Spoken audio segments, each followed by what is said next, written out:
चाकू मीरा की गर्दन पे कतई सटा हुआ था और साला मुझे याद ही नहीं आ रहा था कि मैंने इसे पकड़ क्यों रखा है। मेरा हाथ थर थर कांप रहा था। चांद की रोशनी उस ठंडी धार पे चमक रही थी और मीरा मुझे देख रही थी, डर के मारे नहीं बल्कि एक अजीब सी बेबसी और तरस के साथ। मेरे पीछे बेडरूम का दरवाजा तड़ तड़ करके टूट रहा था, जैसे कोई चीज उसे बिना हाथ लगाए बस अपने बोझ से कुचल रही हो। कर दे अर्जुन, वो सूखी पत्तियों जैसी आवाज में फुसफुसाई। इससे पहले कि वो तुझे दिखा दे कि तू असल में है क्या। काला पत्थर कोठी का साया। 6 महीने पहले हमने ये काला पत्थर कोठी खरीदी थी। महोगनी की लकड़ी और काले पत्थरों से बनी ये हवेली हिमाचल की एक ऐसी घाटी में थी जहां सूरज बाकी दुनिया से 1 घंटा पहले ही डूब जाता था। हमें लगा था एक नई शुरुआत होगी, हमारी टूटती शादी बच जाएगी, पर उस घर को हमारी खुशी मंजूर नहीं थी। उसे बस सन्नाटा चाहिए था। शुरुआत हुई उन गूंजों से। मैं रसोई में होता और मुझे लगता मीरा आंगन से आवाज लगा रही है, जबकि वो ऊपर कमरे में सो रही होती। कभी कभी मुझे कोने से कोई साया गुजरता दिखता, पर मुड़ के देखो तो बस खाली दीवार। मीरा सबसे पहले बदली। उसने खाना पीना छोड़ दिया।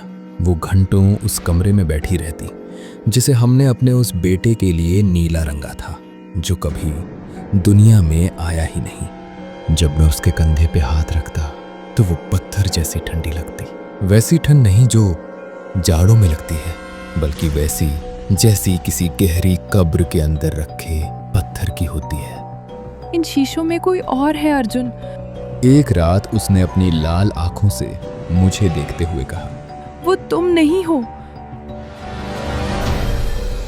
वो दिखता तुम्हारी तरह है, पर उसका हिलना डुलना सब गलत है। मैंने कह दिया कि ये तेरा वहम है, पर मैं झूठ बोल रहा था क्योंकि मैंने भी उसे देखा था। वो खौफनाक परछाई। 3 रात पहले मैं बाथरूम के शीशे के सामने शेव कर रहा था। मैंने देखा कि आईने वाले अर्जुन ने उस तरह उठाया। मैंने देखा कि उसने उसे अपने गाल पे दबाया। फिर मैं रुक गया, पर आईने वाला अर्जुन नहीं रुका। उसने उस तरह चलाना जारी रखा और अपने कान से लेकर ठुड्डी तक एक गहरा चीरा मार दिया। मुझे कोई दर्द नहीं हुआ, कोई खून नहीं निकला, पर मैं पत्थर बन के देखता रहा। जब आईने वाले उस आदमी ने अपने खून से सने दांत दिखाए और मुस्कुराते हुए बस एक बात कही, जल्द ही मैं पागलों की तरह भागा। मैंने मीरा को घर से बाहर खींचने की कोशिश की, पर वो हिली तक नहीं। वो जैसे उस घर की लकड़ियों में जम गई थी। तभी मुझे फर्श के नीचे एक पुरानी डायरी मिली। वो मेरी अपनी लिखावट में थी। उसमें आगे की तारीखें लिखी थीं, 2027, 2029, 2032।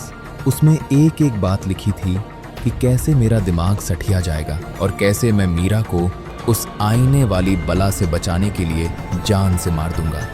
आखिरी पन्ने पे आज की तारीख थी और लिखा था, ये खेल तब खत्म होता है जब परछाई खुद को असली इंसान समझने की भूल कर बैठती है। अंत की शुरुआत।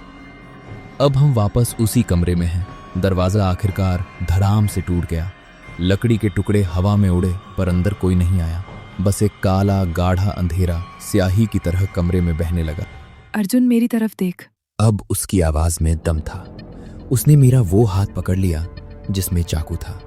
इस चाकू की धार में अपनी सूरत देख। मैंने देखा, उस चमकते चाकू में मुझे अपना चेहरा नहीं दिखा। वहां राख से बनी कोई डरावनी चीज थी। उसकी आंखें नहीं थी, बस 2 काले गड्ढे थे। उसने मेरे कपड़े पहन रखे थे। उसके पास मेरी यादें थी। तू 3 महीने पहले ही उस एक्सीडेंट में मर चुका है अर्जुन। मीरा रोते हुए फुसफुसाई। मैं तेरे बिना जी नहीं सकती थी, इसलिए मैंने इस घर की रूहों से तुझे वापस मांगा। उन्होंने तुझे वापस तो भेज दिया, पर सिर्फ मेरी यादों के रूप में। वो अंधेरा मेरे पैरों तक आ गया था। मुझे समझ आ गया कि आईने वाला आदमी कोई भूत नहीं था, वो तो असली अर्जुन था, जो दूसरी दुनिया से चिल्ला चिल्ला कर मुझे इस नकली जिंदगी को खत्म करने को कह रहा था।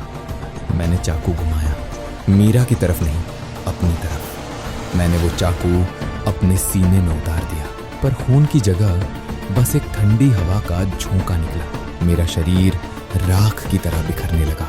मीरा ने बस अपनी आंखें मूंद ली। असली खेल। कमरे में अचानक रोशनी हो गई, सारा अंधेरा गायब। मुझे अपने हाथ पैर भारी लगने लगे। मैं हांफते हुए उठा और अपना सीना देखा। वहां कोई घाव नहीं था, कोई चाकू नहीं था। मैं उसी नीले कमरे में खड़ा था। खिड़की से गुनगुनी धूप आ रही थी। अर्जुन। मैं मुड़ा। मीरा दरवाजे पे खड़ी थी, हाथ में चाय के 2 कप। वो बहुत खुश और ताज़ा लग रही थी। ठीक तो हो ना? कहीं खो गए थे शायद?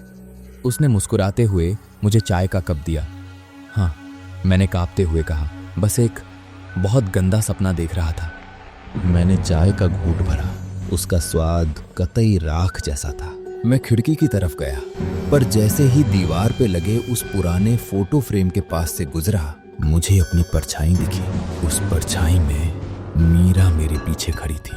उसके हाथ में चाय नहीं थी, उसके हाथ में एक भारी जंग लगा हुआ फावड़ा था और उसका चेहरा काला पड़ चुका था। उसने आईने में मेरी आंखों में देखा और एक डरावनी मुस्कान के साथ आंख मारी। फिक्र मत कर, वो फुसफुसाया।